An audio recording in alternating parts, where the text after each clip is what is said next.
इतिहासाला सुरुवात करण्यापूर्वी एक जनरली काही बेसिक कॉन्सेप्ट आहे, आज आपण त्या बघूया. आणि बऱ्याच लोकांना कन्फ्युजन असतं, हे बिफोर कॉमन एरा काय, कॉमन एरा काय, टाईमलाईन काय. तर आज ह्या काही छोट्या छोट्या गोष्टी आपण क्लिअर करू. ठीक आहे. आता जो कालखंड विभागलेला आहे तर ही एक नंबर लाईन आहे. ठीक आहे. तर इथे 0 असं काही कन्सिडर होत नाही, पण असा एक पॉईंट कन्सिडर होतो की जिथे जीसस क्राइस्ट यांचं बर्थ झालं. ठीक आहे. याचा जो आधीचा पार्ट आहे तर त्याला बिफोर क्राइस्ट म्हणजे BC असं म्हणतात. ठीक आहे. याचा जो आधीचा पार्ट आहे तो BC असं म्हणतात. आणि म्हणून ही एक नंबर लाईन आहे. म्हणजे तुम्ही बघत असाल तर 1500, 1000, 500 आणि मग इथे. ठीक आहे. म्हणजे इकडे जर 1500 आहे तर ही 15th सेंचुरी किंवा 16th सेंचुरी, मग 14th सेंचुरी, मग 13th सेंचुरी, मग 12th सेंचुरी, मग 11th सेंचुरी, मग 10, 9, 8, 7 अशी सगळी सेंचुरी करून आपण येतो. ठीक आहे. जर तुम्ही बाकीचे व्हिडिओ बघाल तर तुम्हाला कळेल, असा आपण इतिहास हा चालू केला आहे 50 लाख वर्षापूर्वी.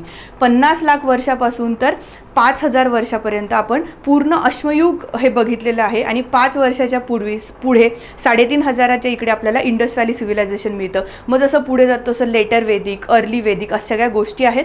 पुढे टाईमलाईनमध्ये तुम्हाला क्लिअर होईल. आता आपण इथे फक्त नावं बघू. ठीक आहे. तर याला म्हणतात बिफोर क्राइस्ट, म्हणजे क्राइस्टच्या जन्माच्या आधी. आणि याच्यानंतर आपण ज्या आता सेंचुरीमध्ये आहे तर ती म्हणजे इकडे तुम्ही म्हणू शकता 21वे शतक, म्हणजे 1, 2, 3, 4, 5, 6, 7, 8, 9 असं 21पर्यंत. ठीक आहे. तर ह्या जो पिरियड आहे तो आहे ॲनो डॉमिनी. ठीक आहे. पण हे असं क्लासिफिकेशन चालू होतं आणि बरेच सारे लोक हे यूज करत होते. पण इथे क्लासिफिकेशनमध्ये काही हिस्टॉरिकल याच्यामध्ये डिबेट झाला की हिस्ट्रीची टाईमलाईन ही कोणत्या रिलिजनला घेऊन असू नये, ही सेक्युलर असावी. त्याच्यामुळे BC हा जो शब्द आहे, बिफोर क्राइस्ट, हा शब्द आता झाला बिफोर कॉमन एरा. म्हणजे क्राइस्टला आता आपण केलं आहे कॉमन एरा. यालाच मराठीत आपण असं म्हणतो इसवी सन पूर्व. ठीक आहे. म्हणजेच बिफोर कॉमन एरा. आणि याच्या पुढे जो AD आहे, ॲनो डॉमिनी आहे, तो आता रिप्लेस झाला कॉमन एरा म्हणजे इसवी सन.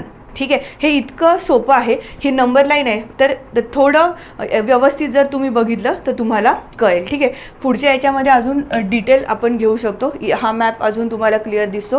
तर इथे मी 2000 वर्ष म्हणते, मग 1500 बोलते, मग 1000 बोलते, मग 500 बोलते. म्हणजेच आता मी 500 हे करते. ठीक आहे. तर हे निगेटिव्ह नंबर लाईन आहे, मायनस मायनस होत इथे येते. म्हणूनच ही जर सपोज मला इकडे काही इथे 20th सेंचुरी येईल, इथे येईल ही 15th सेंचुरी येईल, इथे येईल 14th सेंचुरी. पण हे सगळं कसं येईल, बिफोर कॉमन एरा. ठीक आहे. म्हणजे 2000 वर्ष बिफोर कॉमन एरा. ठीक आहे. तर असं आपण जो इतिहास आहे तो 50 लाख वर्षापासून चालू केला आहे आणि 5000 वर्षापर्यंत आपण बरंच म्हणजे खूप प्राचीन भारत हा खूप डिटेल बघितला आहे. हे सगळे व्हिडिओज तुम्हाला अवेलेबल होतील. ठीक आहे. आणि याच्यानंतर जो आहे ॲनो डॉमिनी, म्हणजेच आता आपण याला म्हणतो कॉमन एरा. ठीक आहे. AD रिप्लेस्ड बाय C आणि BC replaced by BCE, before common era. ठीक आहे. तर कन्फ्युजन करू नका. पण आत्ता जनरली आपण ज्या टर्म यूज करणार आहे तर त्या BCE किंवा CE असंच करायचं. म्हणजे बिफोर कॉमन एरा किंवा कॉमन एरा म्हणजे सेक्युलर टाईमलाईन ही आपण यूज करायची. आणि काही पुस्तकांमध्ये AD आणि हे सगळं आहे तर हे जुने काही अपडेटेड नाही आहेत, हे सगळं फॉलो करतात. ठीक आहे. तर हे तुम्हाला माहिती पाहिजे. मग मी आता जर प्रश्न विचारला तर आपण आता कोणत्या शतकामध्ये आहे तर इथून तुम्ही चालू करायचं 1, 2, 3, 4, 5. ठीक आहे. इकडे 500, 1000, 1500 आणि 2000. ठीक आहे. म्हणजे 20th सेंचुरी. आणि इथे कुठेतरी तुम्ही आला तर 2021 तुम्हाला बघायला मिळत आहे. आणि म्हणजेच इकडे जी आहे ती 500, 1000, 1500, 2000. आणि इकडे कुठेतरी तुम्ही आला तर तुम्हाला बघायला मिळते 2021. ठीक आहे. म्हणजे आपण आता इथे आहे. आणि आपल्याला कुठून इतिहास बघायचा आहे, पूर्ण तुम्हाला शिकायला मिळणार आहे पूर्ण मागेपर्यंत 50 लाख वर्षापर्यंत. ठीक आहे. तर अशी नंबर लाईन आहे. सोपं आहे. बिफोर कॉमन एरा आधी वापरायचे BC म्हणजे बिफोर क्राइस्टच्या जन्माच्या आधी. नंतर वापरला गेला ADचा आत्ता वापरतो आपण कॉमन एरा. ठीक आहे. त्याच्यानंतर काही कॉन्सेप्ट आहेत त्या आपण बघू. प्रागैतिहासिक इतिहास म्हणजे प्री हिस्ट्री याला असं म्हणतात. हे थोडासा इमेज तुम्हाला दिसत असेल. म्हणजे ही अश्मयुगातली माणसं होती. ह्या लोकांना हे लोक काही बोलत असतील, काही लिहित असतील, आपल्याला काहीच माहिती नाही. यांचं काही आपल्याला सापडलेलं नाही आणि यांची भाषा आपल्याला माहीत नाही. म्हणून आपण ह्या इतिहासाला नाव लिहिलं आहे प्री हिस्ट्री. म्हणजे काहीतरी इतिहास होण्याच्या खूप आधीचा इतिहास. ठीक आहे, प्री हिस्ट्री, प्रागैतिहासिक इतिहास याला असं म्हटलं जातं. पॅलोलिथिक, मेसोलिथिक, निओलिथिक हे सगळं काय आहे हे सगळं तुम्हाला व्हिडिओमध्ये मिळून जाईल. तर हा एक मोठा अश्मयुगाचा पार्ट हा प्री हिस्ट्रीमध्ये होता. म्हणजे ह्या लोकांची काही बोलीभाषा असेल आपल्याला माहीत नाही, यांची काही लिपी असेल आपल्याला माहीत नाही, ह्या इतिहासाबद्दल आपल्याला काहीच माहिती नाही, म्हणून आपण याला प्री हिस्ट्री म्हणतो. त्याच्यानंतर आहे प्रोटो हिस्ट्री. आता प्रोटो हिस्ट्रीमध्ये तुम्हाला असं दिसतं की हरप्पा हे सगळ्यात इम्पॉर्टंट उदाहरण आहे की हे लोक लिहित वाचन यांचं होतं, यांच्यामध्ये बोलीभाषा होती, सगळं डेव्हलप झालेलं होतं, यांची लिपी होती म्हणजे स्क्रिप्ट होती. पण आपण ही डिकोड करू शकलेलो नाही की बाबा हा अ आहे, हा ब आहे, हा क आहे, आपल्याला काहीच माहिती नाही. आणि म्हणून हा पार्ट येतो प्रोटो हिस्ट्रीमध्ये. ठीक आहे, की जिथे आपल्याला माहीत नाही की ती लोक काय बोलत होते, त्यांचं काय भाषा होती. तर त्याच्यामुळे ताम्रपाषाण युग, कास्य युग, लोखंड युग म्हणजेच ब्रॉन्झ युग म्हणजेच इंडस व्हॅली सिव्हिलायझेशन हे प्रोटो हिस्ट्रीच्या पार्टमध्ये येतं. ठीक आहे. त्याच्यानंतर तिसरा जो आहे हिस्ट्री, म्हणजे जेव्हा वेद आले किंवा आपल्याला कळालं ब्राह्मी लिपी, संस्कृतमध्ये त्यांचे भाषण होत होतं, जे ती लोक काही बोलत होते, जे त्यांच्यात कम्युनिकेशन होतं, जी त्यांची स्क्रिप्ट होती, ते सगळं आता आपल्याला माहिती आहे. आणि ज्या क्षणापासून हे माहीत झालं तिथून पुढच्या कालखंडाला म्हणतात इतिहास. ठीक आहे, हे इतकं सरळ आणि सोपं आहे. हे मी जस्ट तुमच्या एक्स्ट्रा माहितीसाठी किंवा बेसिक कॉन्सेप्टसाठी हे केलेलं आहे. हे सगळं तेच आहे. नोंदणीपूर्वीचा इतिहास म्हणजे प्रागैतिहासिक. या दरम्यान एखाद्या संस्कृती सभ्यतेमध्ये लेखन वगैरे हे झालेलं नाही, ते काही म्हणत होते ते आपल्याला कळलं नाही, असा हा प्रोटो हिस्ट्री. आणि ऐतिहासिक कालखंड ज्यांची लिखित नोंदणी आपल्याकडे आहे. ठीक आहे, ज्यांची लिखित नोंदणी आपल्याकडे आहे.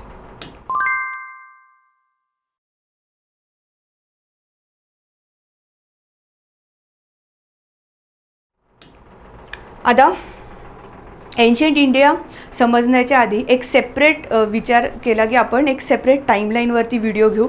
ही टाईमलाईन प्रत्येक व्हिडिओमध्ये तुम्हाला येतेच आहे, पण एक टाईमलाईन एक थोडं क्विकली आपण बघू. म्हणजे आपण केवढा मोठा इतिहास शिकणार आहे हे याच्यावरून सांगायचं आहे. सगळ्यात मोठं आहे ते म्हणजे पॅलोलिथिक, याला पुराण अश्मयुग असं म्हणतात. आणि हे सगळं काय हे तुम्हाला व्हिडिओमध्ये कळून जाईल. आता फक्त आपण टाईमलाईन बघतोय. जवळजवळ 50 लाख, खूप जवळ अगदी खूप मोठा काळ होता म्हणून आपण त्याला 5 लाखपर्यंत क्लासिफाय केले. 5 लाख ते 10,000 वर्ष किंवा 50 लाख ते 10,000 वर्ष अशा खूप मोठ्या 50 लाख जवळजवळ वर्षापर्यंत ह्युमनची डेव्हलपमेंट कशी होत होती, त्याची ग्रोथ कशी झाली, त्याचा स्प्रेड कसा झाला, असे हे पुराण अश्मयुग आहे. त्याच्यामध्ये 3 प्रकार आहेत: लोअर पॅलोलिथिक, मिडल पॅलोलिथिक आणि अप्पर पॅलोलिथिक. म्हणजे असे एक मोठ्या कालखंड हा मानवी स्वतःच्या डेव्हलपमेंटचा आहे, शारीरिक पण आणि मानसिक पण आणि इंटेलेक्च्युअल पण, म्हणजे बुद्धिवादी पण. ठीक आहे, तर याच्यामध्ये तुम्हाला माणसाच्या बऱ्याच साऱ्या गोष्टी दिसतात. तर इथून आपण इतिहास चालू करतो आहे. त्याच्यानंतर मेसोलिथिक हा एक इतिहास आहे की 9,000 ते 7,000, एक 3,000 4,000 वर्षांमध्ये भारतामध्ये किंवा जगात अन्य ठिकाणी काही ठराविक टाईपचे टूल्स आढळतात, म्हणजे त्यांची अवजारं आढळतात. तर ह्या छोट्या अवजारांवरून आपण याला इथे नाव दिले आंतराश्मयुग. म्हणजे हे ट्रान्झिशनचं वर्ष असं दाखवतं. त्याच्यानंतर 7,000 ते 3,000 वर्षामध्ये आपल्याला शेतीचं रिव्हॉल्युशन दिसतं आणि शेतीची क्रांती भारतामध्ये दिसते की ज्याच्यामध्ये माणूस आता डेव्हलप झाला, त्याची थॉट प्रोसेस डेव्हलप झाली. त्याला कळालं की मला जर सस्टेनेबल सोर्स पाहिजे, म्हणजे मला कंटिन्युअस अन्न पाहिजे खायला, तर मला कुठेतरी शेती करावी लागेल. त्याची भटकंती कमी झाली, त्या लोकांनी घरं बांधले, शेती आली तर उत्पादन जास्त झालं तर भांडी आली. मग त्याच्यानंतर त्यांची वसाहत सुरू झाली आणि वसाहत सुरू झाल्यावरती त्यांची आपण असं म्हणू शकतो की जी फॅमिली सिस्टीम आहे ती सगळी डेव्हलप झाली. अशी एक मोठी क्रांती इथे निओलिथिक रिव्हॉल्युशन म्हणजे नवाश्मयुगामध्ये झाली. ठीक आहे, तर ती संपते तुमची 7,000 ते 3,000मध्ये. याच्या पुढे भारतामध्ये किंवा आपण आता इंडियन हिस्ट्री बघतोय तर याच्यामध्येच तुम्हाला सगळ्यात पहिलं मेटल सापडतं माणसाला, तर ते म्हणजे कॉपर. ठीक आहे, आणि तो कॉपरचा कसा यूज करतो, म्हणजे तांब्याचा कसा यूज करतो, याच्यावरूनच त्याला म्हटलेलं आहे ताम्र पाषाण युग. म्हणजे दगडाची अवजारं काही प्रमाणात सुटून गेली. आधी सगळी डिपेंडन्सी कशावर होती, दगडांच्या अवजारांवर होती. हे खूप डिटेल मी प्रत्येक व्हिडिओमध्ये कव्हर केले. आता फक्त टाईमलाईन बघायचे म्हणून आपण हे सगळं बघतोय, तर तुम्ही ते व्हिडिओज बघा, त्याचा नक्की तुम्हाला फायदा होईल. ताम्र पाषाण युग, त्याच्यानंतर तांब्यामध्ये थोडंसं टिन मिसळून त्यांनी ब्रॉन्झ यूज केलं, म्हणजे कांस्य यूज केलं. आणि इंडस व्हॅलीमध्ये आपल्याला हे बघायला मिळतं की ज्याच्यात हायेस्ट डेव्हलपमेंट माणसाची दिसते. याला सिंधू खोरे सभ्यता म्हणले, जी की 3500 पासून तुम्हाला 1300 पर्यंत भारतामध्ये दिसते. ठीक आहे, इंडस व्हॅलीमध्ये पण 3 प्रकार आहेत, अर्ली, मॅच्युअर आणि लेटर. ठीक आहे, म्हणजे जी की प्रगल्भ झालेली जी आहे ती 2600 पासून तुम्हाला 1700 बिफोर कॉमन एरा, इसवी सन पूर्वपर्यंत दिसते. अशा पद्धतीने शेती झाली. माणूस आता अजून डेव्हलप झाला, त्याने अजून म्हणजे आधी ताम्रपाषाण युगात त्याने काही गावं बनवली, तर खेड्यांची संस्कृती तुम्हाला ताम्रपाषाण युगात दिसते. पण इंडस व्हॅलीमध्ये तीच गावं जाऊन पुढे एका मोठ्या संस्कृतीमध्ये, अर्बन संस्कृतीमध्ये, शहरी संस्कृतीमध्ये रूपांतरित होतात. ती म्हणजे आपली इंडस व्हॅली संस्कृती, जी जगातली सगळ्यात प्रगत संस्कृती म्हटलं जातं. ठीक आहे, इंडस व्हॅली संस्कृतीनंतर आता भारतामध्ये कोण येतात, आर्यन्स. ठीक आहे, आणि आर्यन्स इथे तुम्हाला बघायला मिळतात. याचा जो कालखंड आहे त्याला म्हणतात अर्ली वेदिक कालखंड. ठीक आहे, त्याला प्रारंभिक वेदिक. इथे मग भारतामध्ये कसं वेगवेगळ्या प्रकारचे धर्म फॉर्म व्हायला चालू होतात, काही रूढी परंपरा तयार होतात. लेटर वेदिक पुढे, अर्ली वेदिक 1700 ते 1100 झाल्यानंतर 1000 बिफोर कॉमन एरा म्हणजे तुम्हाला भारतात लोखंड सापडतं. आणि हे लोखंड हा एक सगळ्यात मोठा रिसोर्स आहे. ती खूप मोठी क्रांती ही पूर्ण देशामध्ये करतं. आणि लोखंडामुळे लोक आता मोठे मोठे वॉर करणार, त्याच्यानंतर मोठी मोठी घरं बांधणार. सगळं जे पण काही स्मॉल स्केलला चालू होतं ते आता सगळं मोठं होणार, कारण की माणसाच्या हाती आता काय लागलं आहे, लोखंड लागलं आहे. आणि रिसोर्स वाढला तर माणसाचं जो स्कोप आहे किंवा जो एरिया आहे ते सगळं वाढतं. ठीक आहे, ह्याच पिरियडमध्ये साऊथला तुम्हाला एक मेगालिथिक संस्कृती मिळते. इथे एक पॉईंट तुम्हाला मेन्शन करा असं वाटतं की नॉर्थचा इतिहास हा खूप फास्ट चालतो, पण साऊथचा इतिहास हा अजून इतका फास्ट चालत नाही.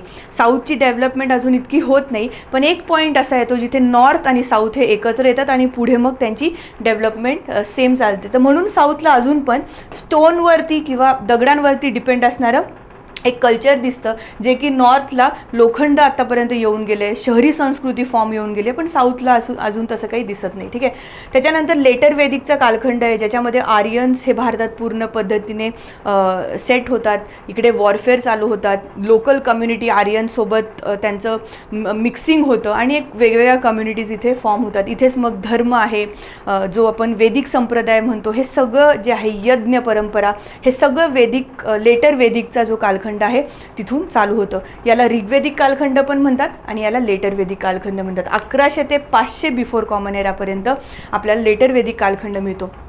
हे झाल्यानंतर 600 ते 400 अजून पण आपण इसवी सन पूर्वमध्येच आहे, म्हणजेच याच्यानंतर जनपद आपल्याला बघायला मिळतात. जनपदाचा अर्थ की जिथे जिथे लोक जाऊन, जिथे जिथे जनांची पदं जाऊन पडतात, म्हणजे जिथे जाऊन लोक सेटल होतात, तर छोटे छोटे साम्राज्य तयार होतात. याला आपण जनपद म्हणलेलं आहे. मग ह्या सगळ्या जनपदामधून 16 महाजनपद तयार होतात. आणि म्हणून हा जो पुढचा टॉपिक येतो की तुम्हाला जो आहे तो महाजनपद. आता ह्या 16 महाजनपदांमधून पण एक पुढे राईज होतो, तो म्हणजे आहे आपला मगधा. पण जशी भारतात टाईमलाईन चालू होते, याचा अर्थ असं नाही की जगात काही चालू नसतं. तर आपल्या शेजारी जे आहे ते बरेच सारे साम्राज्य आहे ते डेव्हलप होत असतात इंडस व्हॅली सिव्हिलायझेशनपासूनच. तर असंच 518 बिफोर कॉमन एरामध्ये आपल्यावर पहिलं परकीय आक्रमण होतं. पहिलं नाही म्हणू शकणार आपण, कारण की आयडियली बघायला गेलं तर आर्यन्स पण असं म्हटलं जातं की सेंट्रल एशियामधून आलेले होते. इथे पर्शियन आणि इराणियन आक्रमणं आपल्याला बघायला मिळतात. आणि पुढे ह्याच कालखंडामध्ये 6व्या शतकात, 6वं शतक इसवी सन पूर्व, इकडे आपल्याला बुद्धिझम आणि जैनिझम असे 2 मोठे रिलिजन, हे बरेच सारे रिलिजन असतात पण त्यातल्या त्यात हे 2 रिलिजन जगाच्या पुढे येतात आणि आयुष्याकडे बघण्याचा अजून एक वेगळा दृष्टिकोन इथे जातो. ठीक आहे, तर हे कोणत्या काळामध्ये आलेत आणि एकमेकांना समांतर होते का? हो, म्हणजे बौद्ध धर्म आणि जैन धर्माचे जे दोघंही हे महावीर आहेत आणि गौतम बुद्ध जे आहेत ते एकमेकांना इथे समांतर होते. ठीक आहे, तर अशा पद्धतीने ही टाईमलाईन आपण बघितली. आता जसं आपण पुढे जातो, मी तुम्हाला म्हटलं की 16 महाजनपदमधून मगध राईज होतं आणि तसाच हा मगध देश हा राईज होतो, मगध किंगडम राईज होतं. त्याचा कालखंड आहे 300 ते 400 इसवी सन पूर्व. अजून पण आपण मागेच चाललं आहे. जेव्हा मगध राईज होत असतं तिथेच मगधाची शेवटचा वंश म्हणजे नंदा डॅनेस्टी, आणि त्यावेळेस अलेक्झांडर जो आहे मेसोडोनियाचा, तो भारताच्या तोंडाजवळ येऊन पोहोचतो. ते वर्ष आहे 326 इसवी सन पूर्व. ठीक आहे. आणि अलेक्झांडर भारतात आक्रमण करणार, पण त्याचे सैनिक दमतात, होमसिक होतात, आम्हाला घरी जायचं, आणि अलेक्झांडर तिथून घरी जातो. 1-2 बॅटल्स आहेत ते तुम्हाला माहिती पाहिजे. अशा पद्धतीने 326 बिफोर कॉमन एरा खूप महत्त्वाचं आहे. त्या पिरियडमध्ये अलेक्झांडर हा भारताच्या सिंधू खोऱ्यापर्यंत इथे आलेला होता. आणि ह्या अलेक्झांडरच्या ट्रॅजिक इन्सिडन्समुळे इथे चाणक्य जो आहे तो चंद्रगुप्तला ट्रेन करतो, आणि म्हणूनच इथे जे दुसरं साम्राज्य येतं ते म्हणजे मौर्य साम्राज्य. मौर्य साम्राज्य 321 इसवी सन पूर्वपासून 180 इसवी सन पूर्वपर्यंत मौर्य साम्राज्याचा कार्यकाल चालतो. आणि आता इथे मी लाईन इथे हा बॉक्स याच्यासाठी काढला आहे की आता आपण इसवी सन पूर्वपासून कुठे येणार, इसवी सनमध्ये येणार. आणि म्हणून हे महत्त्वाचं आहे. जसं मौर्य साम्राज्य संपतं किंवा मौर्य साम्राज्याच्या एंडच्या पार्टमध्ये तुम्हाला पोस्ट मौर्यानंतरचा इतिहास मिळतो, आणि हे सगळं आपण शिकलेलो आहेत, सगळं तुम्हाला व्हिडिओजमध्ये मिळेल.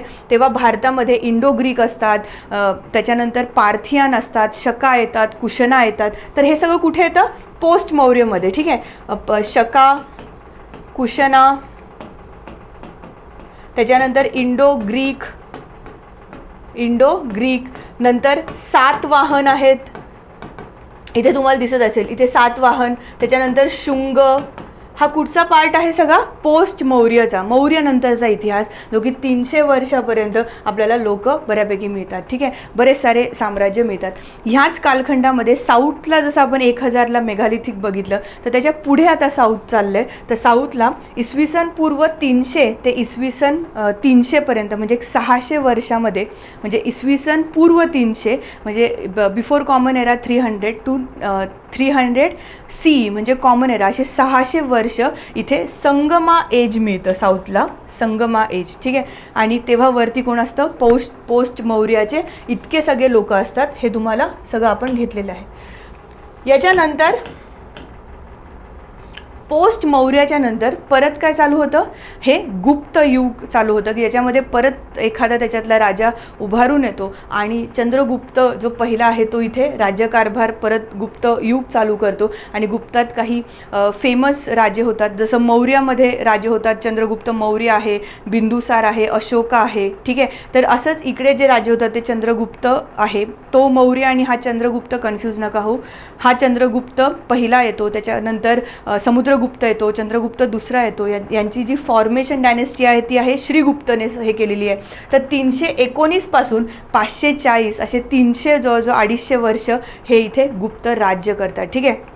आणि इथे पण हुनासचं आक्रमण भारतामध्ये होतं, आणि म्हणून गुप्त साम्राज्याचा इथे पाडाव होतो. आणि म्हणून 540 ते 647 म्हणजे आपण कुठून आलो तर 500, आता आपण आलो आहे 7व्या शतकामध्ये इसवी सनमध्ये. ठीक आहे. तर 540 ते 647 जिथे आपल्याला पोस्ट गुप्त भेटतात, आणि तिथे खूप सारे राजे महाराजे आपल्याला मिळतात.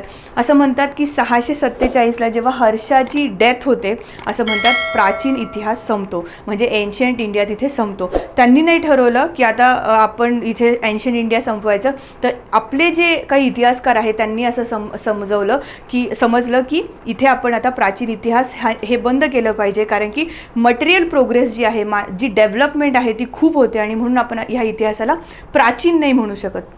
सेम संगमास्य झाल्यानंतर 3रं शतक ते 6व्या शतकापर्यंत साऊथला एक अशी ट्रायबल कम्युनिटी, हिनियस वॉर आपल्याला एक तिथे हे मिळते, एक काय म्हणतात त्याला, ट्रायबल ग्रुप मिळतो, आणि जी खूप मोठ्या कालावधीसाठी राज्य करते, त्याला कालभ्राज म्हटलेलं आहे. ठीक आहे. मुद्दामून हा फोटो घेतला तर तो साऊथला चालू असतो. आणि अशा पद्धतीने पोस्ट गुप्त इथे 647ला इथे एन्शियंट इंडिया संपतं. आणि याच्यानंतर पुढे आहे राष्ट्रकूट, पाला, गुर्जर प्रतिहार, चालुक्य, आणि हे सगळं अर्ली मिडवेलचा पार्ट आहे. तेव्हा आपण टाईमलाईन परत एकदा अपडेट करू. आता सध्या तुम्ही एन्शियंट इंडियापर्यंत, प्राचीन भारतापर्यंत जी पण काही टाईमलाईन आहे ती आपण इथे मेजॉरिटी याच्यातले जे मुख्य राजे महाराजे आणि मुख्य मुद्दे जे आहेत ते आपण इथे बघितलेले आहेत. ठीक आहे.